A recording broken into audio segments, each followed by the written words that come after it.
Q दी ये value आ गई। ये हुण असीं की करना है, माइनस जो है इनू आपां आउटसाइड लै सकते हैं, ओमेगा कॉन्सटेंट है इनू भी असीं आउटसाइड लिख सकते हैं। बाकी फिर असीं टी दियां लिमिट्स पुट करनियां है, कॉज ओमेगा टी अंदर हो गया। इस तो पहलां लिमिट्स पुट करन तो पहलां असीं की करना है, क्योंकि देखो टाइम दियां लिमिट्स है, टाइम की जगह ते मैं t/2 लिख दिता, नाल है ओमेगा, तो असीं इहदी कोई वैल्यू डिफाइन नहीं कर सकते, क्योंकि कॉज दियां वैल्यूज़ डिफाइन तां ही हो सकदियां अगर डिफाइंड एंगल्स असीं इत्थे लिखीए। तो इत्थे एक चीज़ करनी पेगी सानू, ओमेगा दी वैल्यू जो +1 च करते हैं, ओमेगा दी वैल्यू है 2π/t। ठीक है, ये रिलेशन असी ऑलरेडी की हुई है +1 च। तो इत्थे ओमेगा की वैल्यू सबसीट्यूट करांगे सब तो पहला, फिर टी पुट करांगे ताकि साडे कोल जो नोन वैल्यूज़ है कॉज दियां या साइन दियां वो साडे सामने आन। तो इसलिए असी इत्थे की कीता, -I0/ओमेगा एज सच कॉज, इत्थे असी लिख दांगे 2π/t, नाल लिख दिता t, 0 तो लैके t/2।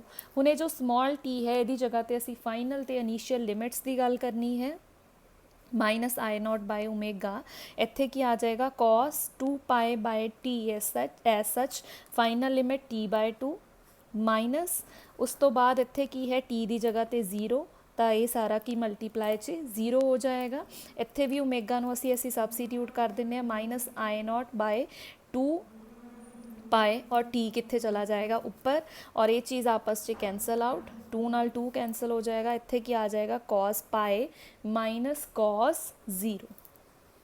ठीक है, cos पाए की वैल्यू कितनी होंगी है -1, तो साडे कोल की आ जाएगी cos बाय की वैल्यू -1, cos 0 की वैल्यू 1, तो इत्थे की हो जाएगा -1 -1, तो कितनी वैल्यू आ जाएगी -I0t/2π इंटू -2, माइनस ना माइनस चला जाएगा, 2 नाल 2, तो क्यू की वैल्यू कितनी आ जाएगी I0t/π।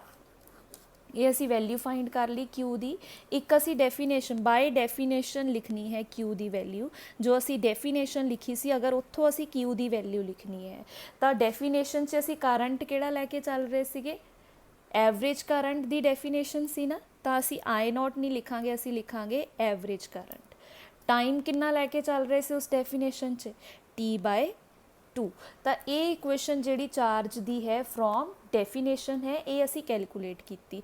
डेफिनेशन तो किस तरह असी लिख ली इत्थे इक्वेशन, क्योंकि चार्ज जिहड़ा है डेफिनेशन च करंट किहड़ा लैके चले, मीन करंट, और किन्ने टाइमली चार्ज फ्लो हो रहा है t/2 टाइमली, तो ये फ्रॉम डेफिनेशन हो गया। दोनों चार्ज दियां ही वैल्यूज़ है, तो इन्हां नूं असी की कर दांगे, इक्वेट कर दांगे। इक्वेट करन तो बाद की होएगा, टी नाल टी कैंसल हो जाएगा, तो I_m की वैल्यू कितनी आ जाएगी 2I0/π।